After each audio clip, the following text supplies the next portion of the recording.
Yes, and start. Sir, 40 years ago, when we achieved our independence, it was not the end of our fight but a beginning of a new fight, a fight against poverty and a fight to make freedom a reality for our teeming millions. All of us are partners in this great struggle and have to go a long way to achieve our objectives. We have to ensure a better life for our children and find more jobs for our young men.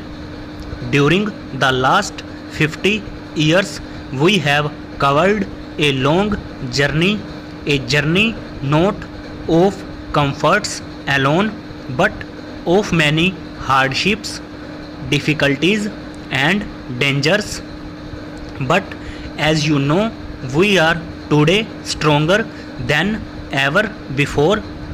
We are more resolute and united, and our democratic institutions have taken deeper roots. However, we have to see that the pace of our progress is accelerated and we fulfill our pledge.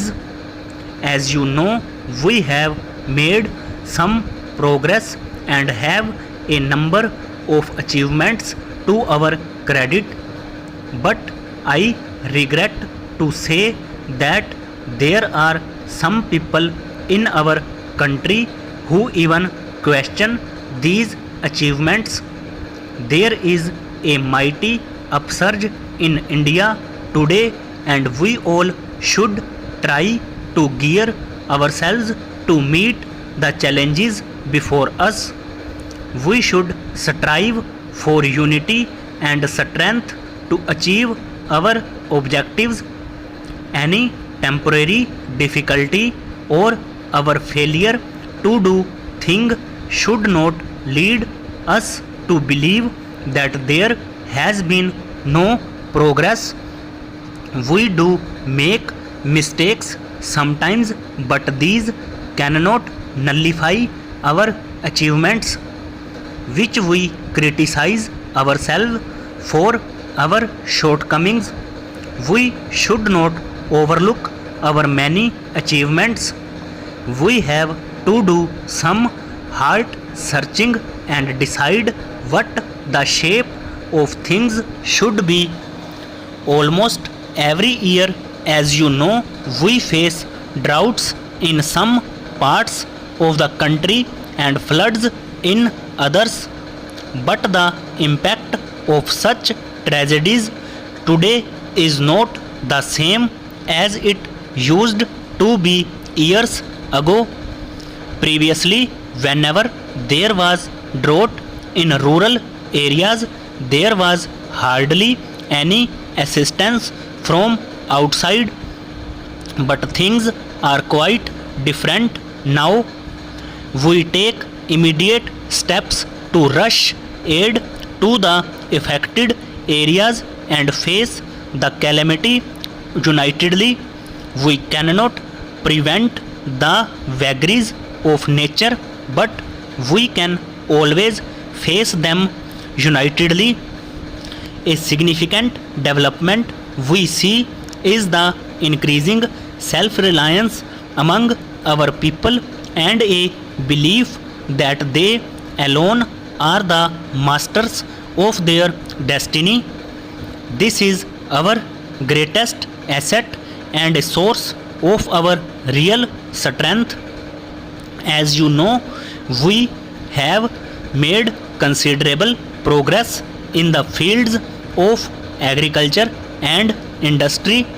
55 years ago, when we become free, our condition was really bad and we were full of anxiety. We were faced with so many problems and it looked as if we would not be able to preserve our independence, but these people were proved wrong. We were successful in solving our problems one by one, and during these years made significant progress in every walk of life and improved our performance in industrial and agricultural fields. Food production in the country increased. A large number of new factories have come up, and again all the critical and complex problems were solved by one.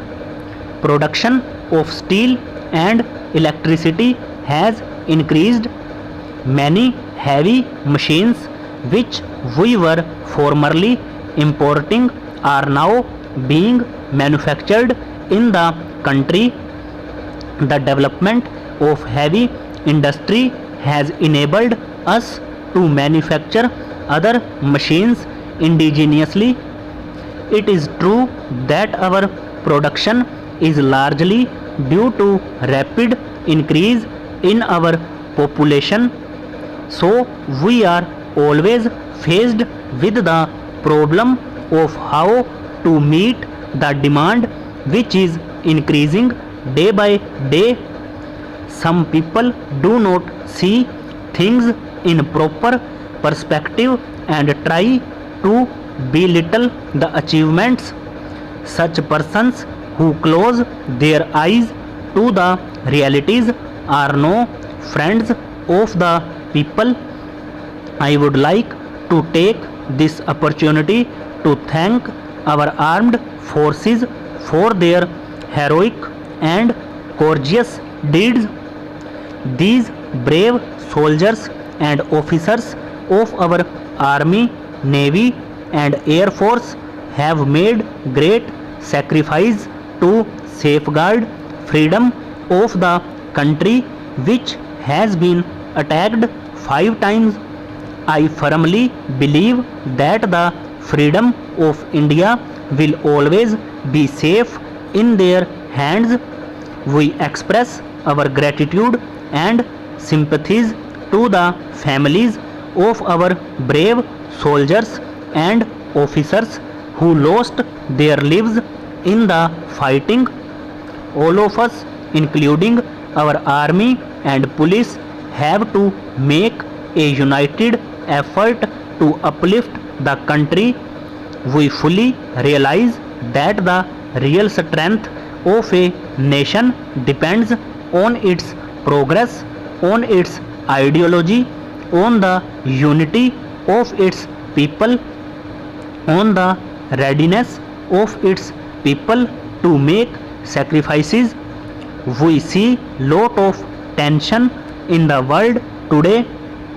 The real question before us is whether we want to put away our energies in useless agitation and quarrels, or whether we want to look into our future and act to make it really prosperous. Today we find restlessness among our youth and others. This restlessness is not peculiar to us alone. Youth all over the world want more and more participation in political and social affairs of the country at large. This is a universal phenomenon today. Over.